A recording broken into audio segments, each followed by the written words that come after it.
রমজান মাসে ইফতারিতে ফল খাওয়া শরীরের জন্য অনেক উপকারী। হ্যালো এভরিওয়ান, আসসালামু আলাইকুম। আজকের নতুন ব্লগে সবাইকে স্বাগতম। আজকের ইফতারিতে সামান্য কিছু আয়োজন। এখানে ইফতারির জন্য সামান্য কিছু ফল কেটে নিয়েছি। আপেল, মালটা, খেজুর আর ছিল ঠান্ডার শরবত। সবকিছুই খুব ফ্রেশ আর রঙিন দেখাচ্ছে। দেখতে দেখতে রমজান মাস শেষ হয়ে আসছে।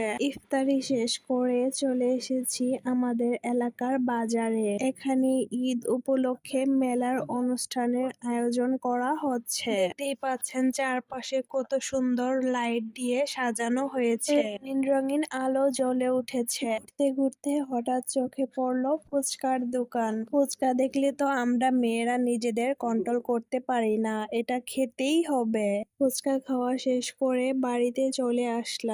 এখন আমি ছোট মাছের একটা চটচটি তরকারি রান্না করব। তো বন্ধুরা, পুরো ভিডিওটি দেখতে থাকুন কিভাবে কি করি। এখানে আমি আলু, বেগুন আর টমেটো কেটে নিয়েছি।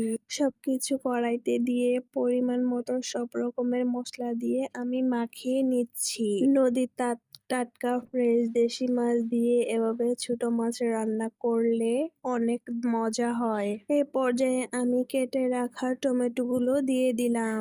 ধীরে ধীরে রান্না হতে থাকলো। রান্না হতে হতে এক সময় দারুণ একটা ঘ্রাণ বের হলো। শেষে যখন তরকারিটা রেডি হলো, দেখতে এত সুন্দর লাগছে যে গরম ভাতের সাথে একদম পারফেক্ট। আমি তো এভাবে ছোট মাছ রান্না করি আর অনেক মজা করে প্লেট ভর্তি করে ভাত খাই। আপনারা কে কিভাবে রান্না করেন আর আমার রান্নাটি কেমন হয়েছে অবশ্যই কমেন্টে জানিয়ে যাবেন। তো বন্ধুরা, এই ছিল আমার আজকে ছোট্ট একটি ব্লগ। মেলায় ঘোরা, ফুচকা খাওয়া, ইফতারি, ফল দেখা আর শেষে মজার রান্না।